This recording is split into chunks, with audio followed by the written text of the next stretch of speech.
அல்ஹம்துலில்லா அஷ்ஹது அல்லா இலாஹா இல்லல்லா வஹதஹு லா ஷரீக்க லஹ். அல்லாவோட மாபெரும் அருளால் கிருபையால் நம்ம வணக்கத்துக்குரியவர் அல்லாஹ் மட்டும்தான் அப்படின்னு நம்ம நம்பிக்கை கொண்டிருக்கோம். இது அல்லாஹ் நம்ம மேல் புரிஞ்ச மாபெரும் கருணையாக இருக்குது. இதுக்கு அல்லாஹ்க்கு நம்ம அதிகமாக நன்றி செலுத்திப்போம். இன்ஷா அல்லாஹ் இன்றைக்கி நம்ம பார்க்க போகிற தலைப்பு அறிவு, நாலேஜ்.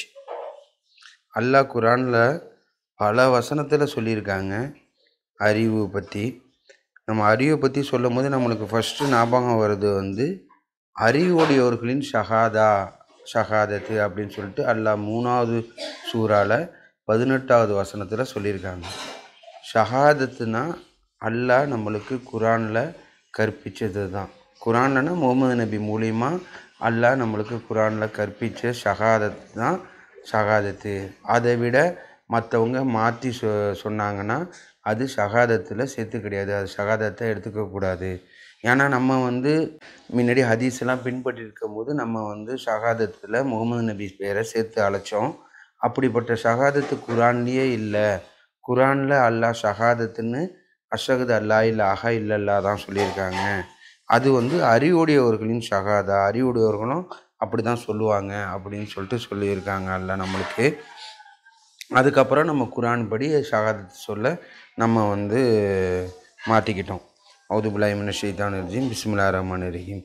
சூரா 3 வசனம் 18. அவரை தவிர தெய்வம் இல்லை என்று கடவுள் சாட்சி பகர்கின்றார். மேலும் வானவர்களும் அறிவுடையவர்களும் அவ்வாறே செய்கின்றனர். சத்தியமாகவும் நீதமாகவும் அவர்தான் பரிபூர்ணமான தெய்வமாக இருக்கின்றார். அவரை அன்றி தெய்வம் இல்லை. எல்லாம் வல்லவர், ஞானம் மிகுந்தவர். அறிவுடையவரின் ஷஹாதத்து லா இலாஹா இல்லல்லா அப்படின்னு. இப்போ நம்ம அறிவுடையவர் எப்படின்னு சொல்லிட்டு நம்ம பார்க்க போகிறோம். அறிவுடையவர்னால் அல்லாஹ் குரானில் கொடுத்துருக்கிற கட்டளைகள், குரானில் கொடுத்துருக்கிற அறிவுரைகளை எல்லாத்தையும் பின்பற்றி அதை பரிசீலித்து அதை ஏற்றுக்கிட்டு அதைப்படி செயல்படுத்துகிறவங்க தான் அறிவுடையவர்கள்னு சொல்லிட்டு நம்ம இன்ஷால்லா பார்க்க போகிற வசனத்தில் நம்ம பார்க்குறோம். அப்படிப்பட்ட அறிவுடையவர்கள் எல்லாத்தையும் ஆராய்ச்சி அல்லாஹ்வை மட்டும் வணங்குறது தான் அல்லாஹ்வை மட்டும் நம்ம வணக்கத்துக்குரியவர்னு சொல்கிறது தான் கரெக்டான ஷஹாதத்து அப்படின்னு சொல்கிறத நம்ம பார்க்குறோம். இதேமாரி இப்போ நம்ம இன்ஷால்லா அந்த வசனத்தெல்லாம் நம்ம பார்க்க போகிறோம். அவங்க அறிவுடையவர்கள் எல்லாத்தையும் பரிசீலித்து சிறந்திருந்து தேர்ந்தெடுப்பாங்க. அல்லாஹ் அந்த மாதிரி நிறைய வசனம் அறிவுடையவருக்கு இப்போ இதில் படிப்பினை இருக்குது அப்படின்னு சொல்லிட்டு நிறையா சொல்லியிருக்காங்க. அதில் ஒன்று ஒன்றா நம்ம பார்ப்போம். இப்போ 3:18 பார்த்தோம். அவுது பில்லாஹி மினஷ் ஷைத்தானிர் ரஜீம் பிஸ்மில்லாஹிர் ரஹ்மானிர் ரஹீம். அடுத்தது 13:19 உமக்கு கொடுக்கப்பட்ட உம்முடைய இரட்சகரின் வெளிப்பாடுகளை சத்தியம் என அடையாளம் கண்டு கொண்ட ஒருவன் குருடானாக இருக்கும் ஒருவனுக்கு சமமானவனா? அறிவுடையோர் மட்டுமே கவனத்தில் எடுத்துக்கொள்வார்கள். அவர்கள்தான் அனைத்து வார்த்தைகளையும் பரிசீலித்து பின்னர் சிறந்தவற்றை பின்பற்றுவார்கள். கடவுள் வழிநடத்தப்பட்டவர்கள் இவர்கள்தான். அறிவுத்திறன் கொண்டிருப்பவர்கள் இவர்கள்தான். அறிவுத்திறன் கொண்டிருப்பவங்க யாருன்னா அவங்க எல்லா வார்த்தையும் பரிசீலித்து அதை சிறந்ததை பின்பற்றுவாங்க அப்படின்னு அல்லாஹ் சொல்லியிருக்காங்க. நம்ம அறிவை எப்படி அடைய முடியும்னா அல்லாஹ் குரானில் நம்மளுக்கு கற்றுக் கொடுத்துருக்காங்க. குரானை நம்ம கவனத்தோடு ஆராய்ஞ்சு படிக்கும் போது நம்ம அறிவை பெற முடியும். அல்லாஹ்கிட்ட எங்கள் அறிவை அதிகப்படுத்து அப்படின்னு சொல்லிட்டு அல்லாஹ்கிட்ட நம்ம துவா கேட்குறது மூலியமாக நம்ம அறிவை அடையணும். நம்மளுக்கு ஃபேமஸான துவா நம்மளுக்கு தெரியும். ரப்பி ஜித்னி இல்மா, அல்லாஹ் எங்களுக்கு எனது அறிவை அதிகப்படுத்துவீராக அப்படின்னு நம்ம அல்லாஹ் கேட்க சொல்லியிருக்காங்க. அதுக்கப்புறம் குரானை நீங்கள் ஆராய்ந்து பாருங்கள். உங்கள் மூளையில் பூட்டாக இருக்குது, குரானை நீங்கள் ஆராய்ந்து பார்க்க மாட்டாங்களா அப்படின்னு சொல்லிட்டு கேட்குறாங்க. குரானை நம்ம ஆராய்ந்து பார்த்து அதில் உள்ள படிப்பினையை நம்ம பின்பற்றும் போது நம்மளுக்கு அல்லாஹ் அறிவு கொடுக்குறாங்க. 3:32 நீரே துதிப்புக்குரியவர், நீ எங்களுக்கு கற்றுத்தந்தது தவிர எந்த அறிவும் எங்களுக்கு இல்லை. நீரே சர்வம் அறிந்தவர், ஞானம் மிகுந்தவர். அதனால் அறிவு அல்லாஹ்கிட்ட நம்ம கேட்க சொல்லியிருக்காங்க. அல்லாஹ் இன்க்ரீஸ் மை நாலேஜ், எங்கள் அறிவை அதிகப்படுத்துங்க, எங்களுக்கு கற்றுத்தாருங்க அப்படின்னு கேட்க சொல்லியிருக்காங்க. அதுக்கப்புறம் நம்மளை குரானை ஆராய்ஞ்சு பார்க்க சொல்லியிருக்காங்க. வானம் பூமியில் உள்ள படைப்பை ஆராய்ஞ்சு பார்க்க சொல்லியிருக்காங்க. இதன் மூலியமா நம்ம வந்து அறிவை வளர முடியும். அப்படிப்பட்ட அறிவை பெற்றவங்களோட ஷஹாதத்து அஷ்ஹது அல்லா இலாஹ இல்லல்லா தான் அப்படின்னு சொல்லிட்டு அல்லாஹ் 3வது சூறால 18வது வசனத்தில் சொல்லியிருக்காங்க. அவங்க அந்த ஷஹாதத்தில் வேற பேரை சேர்த்து அழைக்கும் போது அது ஒரு பெரிய ஒரு ஆபத்தான இணை வைப்பாக போயிடுது. அது இணை வைப்புனா நம்ம எப்படிப்பட்ட ஒரு கொடூரமானதுன்னு நம்ம பார்த்துருக்கோம். அது எல்லா நன்மையும் அழிச்சிட்டு நம்மளை நரகத்துக்கு கொண்டு போகக்கூடிய விஷயமா இருக்குது.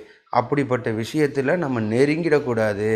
அல்லாஹ்வுடன் மற்ற பேரை எதையும் அழைக்கக்கூடாது. அல்லாஹ்க்கு நெருக்கமானவர்கள் அவங்களாம் அல்லாஹ்கிட்ட கண்ணியமாக உள்ளவங்க அப்படின்னு சொல்லிட்டு நபிமார்களை பேரையோ அல்லது தூதர்கள் பேரையோ மற்றவங்க யார் பேரையோ நம்ம அழைக்கிறதுக்கு நம்மளுக்கு அனுமதி இல்லை. அல்லாஹ் நம்மளுக்கு கற்றுக் கொடுத்தது அஷ்ஹது அல்லா இலாஹா இல்லல்லா. இதுதான் நம்மளோட ஷஹாதத்தாக இருக்குது. அப்படிப்பட்ட ஷஹாதத்தை நம்ம சொல்லும் போது நம்ம அறிவுடையவர்களாக இருக்கோம் அப்படின்னு நம்ம பார்க்குறோம். இன்ஷா அல்லாஹ் தொடர்ந்து அறிவை பற்றி நம்ம பார்ப்போம். அவுது பில்லாஹி மினஷ் ஷைத்தானிர் ரஜீம். பிஸ்மில்லாஹிர் ரஹ்மானிர் ரஹீம். கடவுள் விண்ணிலிருந்து தண்ணீரை இறக்கி அனுப்புகின்றார். பின்னர் இதனை நிலத்தடி கிணறுக்குள் தேங்கி வைக்கின்றார். ஏன்னா இதெல்லாம் அல்லாஹ் வந்து ஆராய்ஞ்சு பார்க்க சொல்லியிருக்காங்க. கடவுள் விண்ணிலிருந்து தண்ணீரை இறக்கி அனுப்புகின்றார். பின்னர் அதனை நிலத்தடி கிணறுக்குள் தேக்கி வைக்கின்றார். பின்னர் அதனை கொண்டு பல்வேறு நிறங்கள் கொண்ட தாவரங்களை முளைப்பிக்கின்றார். பின்னர் அவை மஞ்சள் நிறமாக மாறும் வரை வளர்கின்றன. பின்னர் அவற்றை கூலங்களாக மாற்றிவிடுகின்றார் என்பதை நீங்கள் கவனிக்கவில்லையா? அறிவுத்திறன் கொண்டவர்களுக்கு இது ஒரு நினைவூட்டலாக திகழ வேண்டும். ஒரு விஷயத்தை சொல்லி அல்லாஹ் அதை நம்ம வந்து ஆராய சொல்லியிருக்காங்க. கவனத்தோடு பாருங்க அப்படின்னு சொல்லியிருக்காங்க. அப்படி பார்க்குறவங்களுக்கு வந்து நம்மளுக்கு ஒரு நினைவூட்டலாக இருக்குது அப்படின்னு அல்லாஹ் சொல்கிறாங்க. இதனை கொண்டு எச்சரிப்பதற்காக, மேலும் அவர் ஒரே ஒரு இறைவன்தான் என்பதை அவர்களுக்கு தெளிவுபடுத்துவதற்காக, மேலும் அறிவுடையவர்கள் கவனத்தில் எடுத்துக்கொள்வதற்காகவும் இது மனிதர்களுக்கு ஒரு பிரகடனமாகும். குர்ஆன் வந்து அல்லாஹ் சொல்லியிருக்காங்க. அவங்க கவனத்தில் ஆராய்ந்து அவங்க கவனத்தில் எடுத்துக்கிறதுக்கு இதை வந்து நாங்கள் கொடுத்துருக்கோம் அப்படின்னு சொல்லியிருக்காங்க. ஏன்னா நம்ம அறிவை பெறுறதுக்கு நம்மளுக்கு அல்லாஹ் குர்ஆனை கொடுத்துருக்கேன் அப்படின்னு சொல்லியிருக்காங்க. இதனை கொண்டு எச்சரிப்பதற்காகவும், மேலும் அவர் ஒருவரே ஒரே இறைவன்தான் என்பதை நீங்கள் தெளிவுபடுத்திக் கொள்வதற்கும், மேலும் அறிவுடையவர்கள் கவனத்தில் எடுத்துக்கொள்வதற்கும் இது மனிதர்களுக்கு ஒரு பிரகடனமாகும் அப்படின்னு சொல்லிட்டு அல்லாஹ் குர்ஆனை ஒப்பிச்சு சொல்கிறாங்க. அறிவுத்திறன் கொண்டவர்களுக்கு இது ஒரு படிப்பினையாகும். குர்ஆனில் நிறையா ஸ்டோரி அல்லாஹ் சொல்லியிருக்காங்க. நடந்த சம்பவத்தை, நபிமார்களோட சம்பவத்தை, முன்னாடி நடந்த சம்பவத்தை எல்லாத்தையும் அல்லாஹ் சொல்லிட்டு அதில் அறிவுடையவருக்கு படிப்பினை இருக்குது அப்படின்னு சொல்லியிருக்காங்க. அப்போ படிப்பினைன்னா அதை வந்து நம்ம வந்து ஸ்டடி பண்ணணும். அதை வந்து நம்ம படிக்கணும், ஆராயணும், அதை பற்றி சிந்திக்கும் போது நம்மளுக்கு அது வந்து ஒரு பெரிய படிப்பினையாக இருக்குது. எதுக்கு படிப்பினைன்னா அதே மாதிரி நம்ம நல்லதை செயல்படுத்தி நம்ம ஆன்மாவை வளர்ச்சி அடைஞ்சிக்கிட்டு சொர்க்கத்துக்கு போகிறதுக்கு உள்ள முக்கியமான விஷயமா இருக்குது. அதனால் அல்லாஹ் வந்து அறிவை வளர்த்துக்க சொல்லியிருக்காங்க. நம்ம அறிவை எப்படி வளர்க்கணுன்னா குர்ஆனை படித்து ஆராய்ந்து சிந்திக்கிறது மூலிமா அறிவு வளருது. அது மட்டும் இல்லாமல் அல்லாஹ்கிட்ட நம்ம பிரார்த்தனை பண்ணியும் நம்ம அறிவை நம்ம தக்க வச்சு வளர்த்துருக்க முடியும் அப்படின்னு உள்ளதை நம்ம பார்க்குறோம். அப்புறம் 38:23 அவுது பில்லாஹி மினஷ் ஷைத்தானிர் ரஜீம். பிஸ்மில்லாஹிர் ரஹ்மானிர் ரஹீம். இது உமக்கு நாம் இறக்கி அனுப்பிய புனிதமான ஒரு வேதமாகும். ஒருவேளை அதன் வசனங்களை அவர்கள் சிந்திக்கக்கூடும். அறிவுத்திறனுடையவர்கள் கவனத்தில் எடுத்துக்கொள்வார்கள். இதை சிந்திக்கணும் அப்படின்னு சொல்லிட்டு அல்லாஹ் குர்ஆன் வசனத்தை சொல்லியிருக்காங்க. அடுத்தது அய்யூப் நபியோட ஒரு ஸ்டோரியை சொல்லி அல்லாஹ் நம்மளுக்கு ஒரு அறிவுடையவருக்கு நினைவூட்டல் அப்படின்னு சொல்லியிருக்காங்க. என்னன்னா அவுது பில்லாஹி மினஷ் ஷைத்தானிர் ரஜீம். பிஸ்மில்லாஹிர் ரஹ்மானிர் ரஹீம். அவருடைய குடும்பத்தாரை நாம் அவருக்கு திருப்பி தந்தோம். 2 மடங்குக்கும் அதிகமாக. நம் கருணை இவ்விதமே ஆகும். அறிவுத்திறன் பெற்றவர்களுக்கு இது ஒரு நினைவூட்டலாகும். அய்யூப் நபி ஸ்டோரியை நம்ம பார்க்கும் போது என்ன புரிஞ்சுக்கிறோன்னா, உடல் நல குறைவுல அவங்க வந்து கஷ்டப்படும் போது அல்லாஹ்கிட்ட பொறுப்பை ஒப்படைச்சு பொறுமையாக இருக்காங்க. அதை நம்ம பார்க்குறோம். ப்ரிசிவியர்லி ஸ்டெட்ஃபாஸ்ட்லி ப்ரிசிவியர், பொறுமையோடு விடாமுயற்சியோடு இருக்கும் போது அல்லாஹ் வந்து பலன் தராங்க. அய்யூப் நபியை சொல்லும் போது நான் ரெட்டிப்பாக தரேன் அப்படின்னு சொல்கிறாங்க. இந்த விஷயத்தை நம்ம ஆராய்ஞ்சு அது நம்ம வாழ்க்கையில் நடக்கும்போது நம்மளும் உறுதிப்பாட்டுடன் விடாமுயற்சியோடு இருக்கும்போது அது நம்மளுக்கு அதே மாதிரி நம்மளுக்கும் பலன் அல்லாஹ் தருவாங்க அப்படின்னு சொல்லிட்டு இது வந்து அறிவுத்திறன் உடையவர்களுக்கு ஒரு நினைவூட்டல் ஆகும் அப்படின்னு சொல்கிறாங்க. இந்த ஒரு ஐயூப் நபி ஸ்டோரியை நம்ம எடுத்து பார்க்கும்போது அதில் நம்ம வந்து ஆராய்ஞ்சு நம்ம சிந்திக்கும் போது அதில் நம்ம வந்து பொறுமையை கற்றுக்குறோம். அல்லாஹ் மேலே பொறுப்பை பொடிச்சு பொறுமையோடு விடாமுயற்சியோடு இருக்கும்போது அல்லாஹ் ரெட்டிப்பு பலனாக தராங்கன்னு நம்ம அதில் நம்ம கற்றுக்குறோம். அந்த இதில் வந்து அறிவுத்திறனுடையவர்களுக்கு வந்து ஒரு பெரிய படிப்பினியாக நினைவூட்டலாக இருக்குது அப்படின்னு அல்லாஹ் சொல்கிறாங்க நம்மளுக்கு. அடுத்தது 27:66 அவுதுபில்லாஹி ஷைத்தானிர் ரஜீம் பிஸ்மில்லாஹிர் ரஹ்மானிர் ரஹீம். நிதர்சனத்தில் மறு உலகை குறித்து அவர்களுடைய அறிவு குழம்பி உள்ளது. யாருக்கு? நம்ப மறுப்பவர்கள் சொல்லும் போது மறுவர்களுடைய அறிவை வந்து அவங்க குழம்பி உள்ளது. நிதர்சனத்தில் அதை பற்றி அவர்கள் சந்தேகம் தாங்கி இருக்கின்றனர். நிதர்சனத்தில் அவர்கள் அதில் முற்றிலும் கவனமற்று இருக்கின்றனர். அவங்க நம்ப மறுப்பவர்களை வந்து அறிவை வந்து நம்ம குரானில் தான் நம்ம தேடணும்னு நம்ம ஆரம்பத்தில் பார்த்தோம். அந்த அறிவை வந்து சில பேர் வந்து மார்க்கத்தின் ஆதாரம்னு சொல்லிக்கிட்டு ஹதீஸ் புக்குலேயும் மற்ற மனிதர்கள் எழுதின புக்குலேயும் தேடும் போது அவங்களோட மறு உலகம் வந்து குழம்பி இருக்குது. இப்போ மறு உலகம்னா எதுன்னு நம்ம இருந்திருக்கோம். இந்த உலகத்தில் நம்ம வாழ்கிறோம். அல்லாஹ் நம்மளுக்கு ஒரு மரணம்னு ஒரு டைமை நிர்ணயிச்சிருக்காங்க. மரணிச்ச பிறகு நம்மளுக்கு என்ன நடக்கும் அப்படின்னு சொல்லிட்டு நம்பிக்கை அடிப்படையில் நம்ம குரான்லேருந்து கற்றுக்கிட்டு அதை நம்ம நம்புகிறோம். எப்படின்னா நம்ம மரணித்த பிறகு நல்லவர்கள் வந்து டைரெக்டாக சொர்க்கத்துக்கு போகிறாங்க. அதுக்கப்புறம் வந்து கேள்வி கணக்கு இருக்குது. அல்லாஹ் தீர்ப்பு வழங்குவாங்க. அல்லாஹ்வுடன் தீர்ப்பு தான் வந்து பரிபூர்ணமானது. அல்லாஹ் மட்டும்தான் தீர்ப்பு வழங்குவாங்க அப்படின்லாம் நம்ம வந்து சொர்க்கம் நரகம் அந்த மாதிரி உள்ளதெல்லாம் மறுமை சம்மந்தப்பட்டது அல்லாஹ்வோட அருளால் அல்லாஹ்வோட பெரிய கருணையால் குரான்லேருந்து நம்ம அறிவுப்பட்டிருக்கோம். அந்த அறிவு குழம்பி போனவங்க அவங்க எதுலேருந்து அறிவு எடுக்கிறாங்கன்னா ஹதீஸ் புக்கிலேருந்து எடுக்கிறாங்க. அவங்களோட பொறுத்த வரைக்கும் என்ன, நரக நெருப்பு வரும், பாம்பு வரும், தேள் வரும், நாக்கை இழுத்து காலில் கட்டுவாங்க, கபூரு நெருக்கம். அதுக்கப்புறம் வந்து இதுக்கு போவாங்க. அங்கே வந்து ஒரு குரூப்பு வந்து முகமது நபி சிபாரிசு பண்ணி நம்ம நரகத்துலேருந்து சொர்க்கத்துக்கு கொண்டு போவாங்க.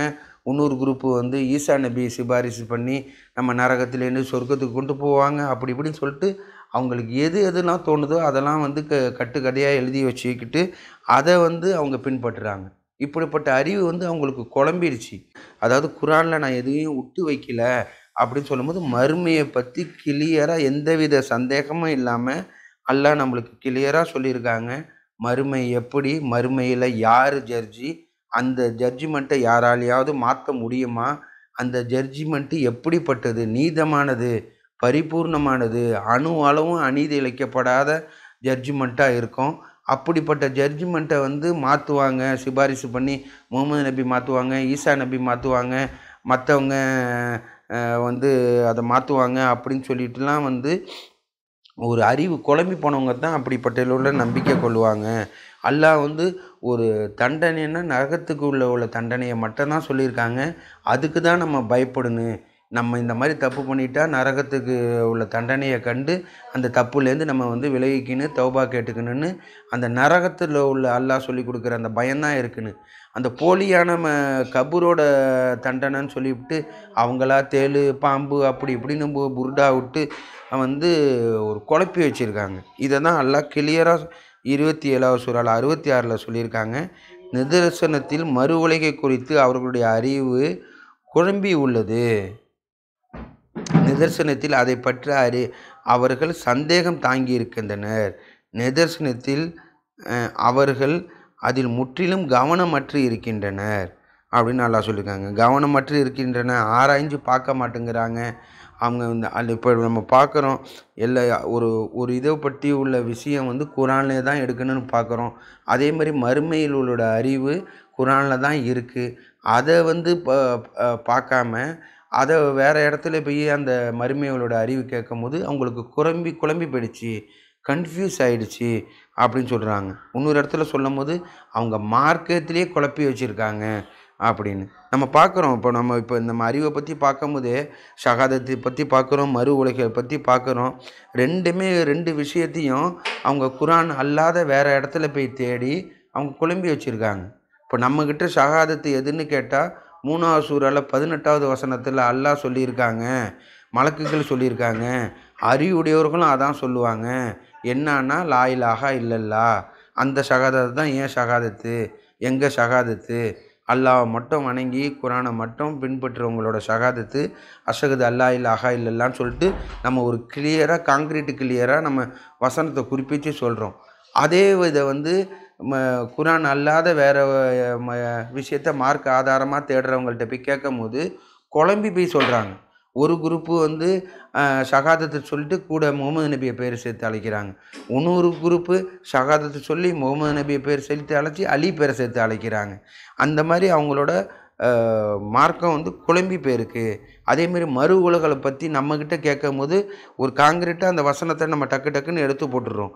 இதுதான் மறு உலகம், மறு உலகத்தின் தீர்ப்பு நாளின் அதிபதி அல்லாஹ் மட்டும்தான், அல்லாஹ்வோட தீர்ப்பு தான் பரிபூர்ணமானது அப்படின்னு சொல்லிவிட்டு நம்ம அதை நம்புகிறோம். அதே அங்கே போய் கேட்கும்போது அவங்க குழம்பி போய் கட்டுக்கதையாக நிறையா விடுறாங்க. அல்லாஹ் சொன்னதையே தீர்ப்பு வணங்குறதையே இவங்க மாற்றுறா மாதிரி அல்லாஹ் ஒரு ஆளை நரகத்துக்கு நிர்ணயிச்சதை இவங்க சிபாரிசு பண்ணி சொர்க்கத்துக்கு போகிற மாரிலாம் வந்து ஒரு இட்டுக்கட்டப்பட்டு மார்க்கத்தை குழப்பி வச்சுருக்காங்க அப்படின்னு நம்ம பார்க்குறோம்.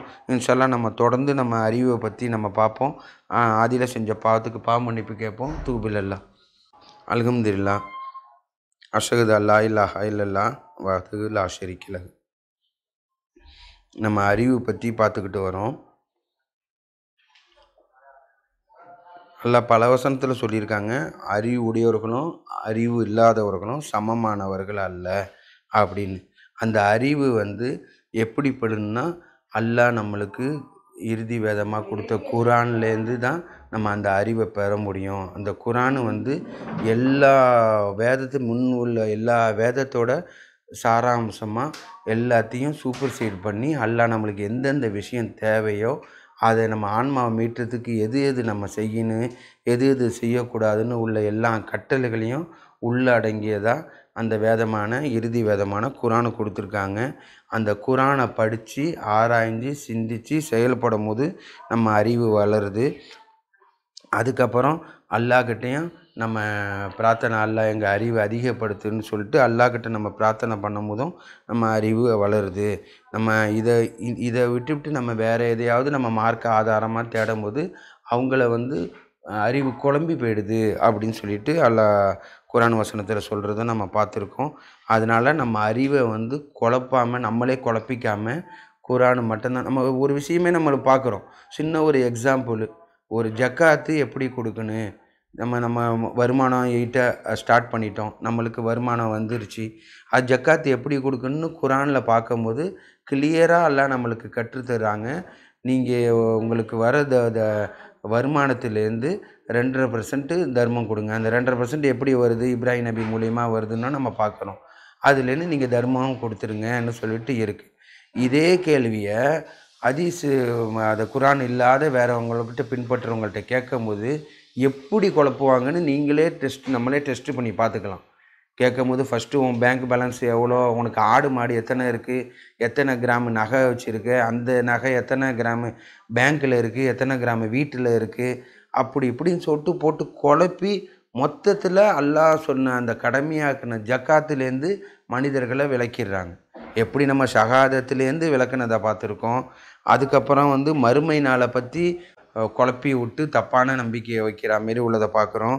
அதேமாரி ஒரு ஜக்காத்தும் எல்லாம் அறிவை வந்து அல்லாஹ் இங்கே வச்சுருக்கும் போது வேறு இடத்துல போய் நம்ம அறிவை தேடும் போது அது வந்து குழம்பி போயிடுது அப்படின்னு பார்க்குறோம்.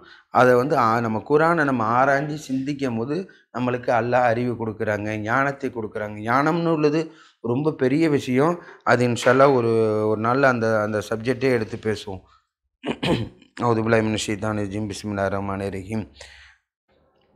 39:9 தங்களுடைய இரட்சகரின் கருணையை தேடியவாறு மறு உலகின் குறித்து விரிப்புடன் இருந்த வண்ணம் சிரம்பணிந்தும் விழித்திருந்தும் இரவில் தியானம் செய்பவர்களில் ஒருவனாக இருப்பது மேலானதல்லவா?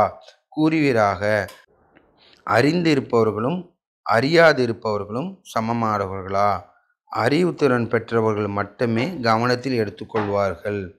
அல்லாஹ் ஒரு விஷயத்த சொல்லி அதில் எவ்வளோ பெரிய நன்மை இருக்குது அப்படின்னு சொல்லிட்டு சொல்லியிருக்காங்க. அதாவது என்னென்னா, இரவுல மறுவழி அல்லாஹ் மேலே உள்ள நம்பிக்கையில்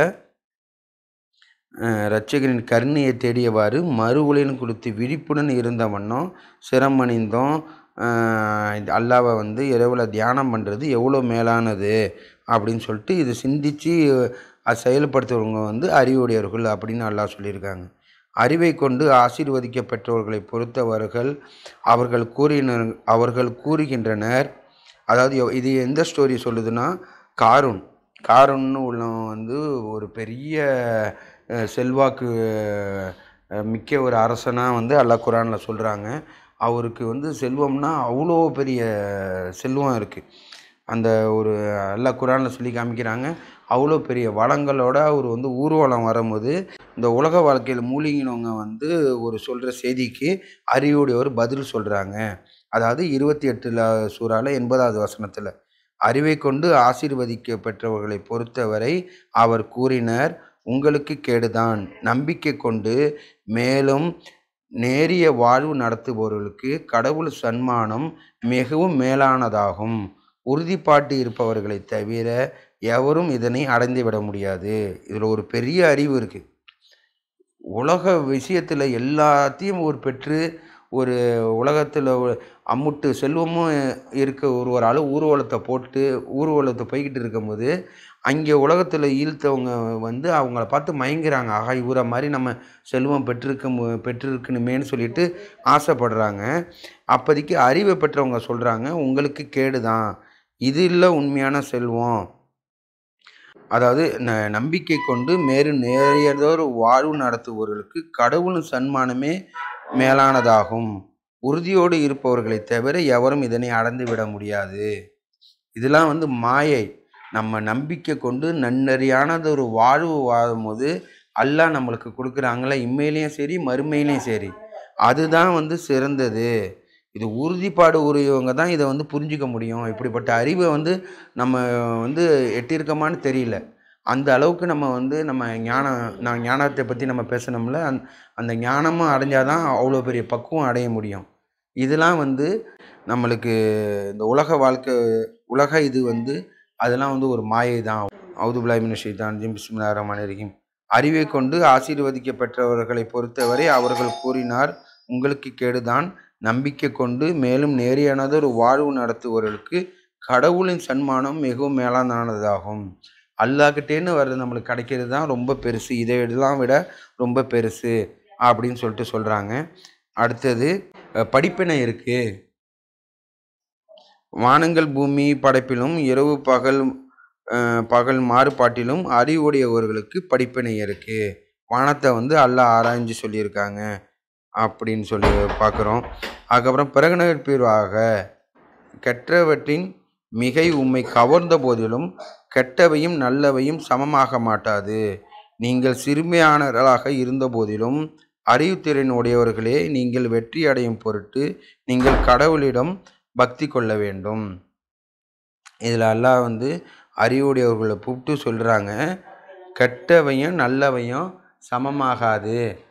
பிரகடனப்படுத்துவீராக கெட்டவற்றின் மிகை உம்மை கவர்ந்த போதிலும் கெட்டவையும் நல்லவையும் சமமாக மாட்டாது அப்படின்னு. கெட்டதும் நல்லதும் என்றைக்கும் சமமாகாது. அல்லாஹ் வந்து சத்தியமும் அசத்தியமும் சமமாகாது. சத்தியமும் அனுமானம் யூகிக்கிறதும் சமமாகாது அப்படின்னு சொல்லிட்டு அல்லாஹ் நிறையா உதாரணத்தை சொல்லி சமமாகாதுன்னு சொல்லியிருக்காங்க. அதனால் நம்ம ஒரு விஷயத்தை நம்மளுக்கு சோதனை வரும்போது நம்மளுக்கு வந்து 2 ஆப்ஷன் இருக்கும். ஒன்று சத்தியம் இருக்கும், ஒன்று வந்து அசத்தியம் இருக்கும், நல்லது கெட்டது இருக்கும். அதை நல்லதை நம்ம தேர்ந்தெடுக்கிறது வந்து நம்மளுக்கு கொஞ்சம் கஷ்டமாக இருந்தாலும் அதுதான் சிறந்ததாக இருக்கும். 2ம் சமம் இல்லை. கெட்டது வந்து நீங்கள் அதாவது உம்மை கவர்ந்த போதிலும் கெட்டவையும் நல்லவையும் சமமாகாது. கெட்டவை உம்மை கவர்ந்த போதிலும் கெட்டவையும் நல்லவையும் சமமாகாதுன்னு சொல்லிட்டு அல்லாஹ் சொல்லியிருக்காங்க. இது வந்து அறிவுடையவர்களுக்கு வந்து படிப்பணியாக சொல்லியிருக்காங்க. இந்த வசனத்தை திரும்பி படிக்கிறேன். பிரகடனப்படுத்துவீராக கெட்டவற்றின் மிகை உம்மை கவர்ந்த போதிலும் கெட்டவையும் நல்லவையும் சமமாக மாட்டாது. நீங்கள் சிறுபான்மையினர்களாக இருந்தபோதிலும் அறிவுத்திறனுடையவர்களே, நீங்கள் வெற்றி அடையும் பொருட்டு நீங்கள் கடவுளிடம் பக்தி கொள்ள வேண்டும் அப்படின்னு அல்லாஹ் சொல்லியிருக்காங்க. அதனால் நம்ம படிப்பினை அல்லாஹ்கிட்டேருந்து நம்ம அல்லாஹ் கொடுத்த வேதத்திலேருந்து நம்ம பெற்று நம்ம அதை செயல்படுத்தும் போது அறிவு நம்ம அடைய முடியுது. அல்லாஹ்கிட்டேயும் நம்ம ரப்பி ஜித்னி இல்மான்னு நம்ம அறிவை நம்மளுக்கு அதிகப்படுத்துங்க அல்லான்னு சொல்லிட்டு கேட்டு நம்மளோட மார்க்கத்தின் ஒரே மூலாதாரமான குரான்லேருந்து நம்ம அறிவை பெற்று இம்மையிலையும் மறுமையிலையும் வெற்றி பெறத்துக்கு அல்லாஹ் அருள் புரியட்டும். தொழுகை நிலைநாட்டுவோம். வக்கிமுஸ்ஸலாம்.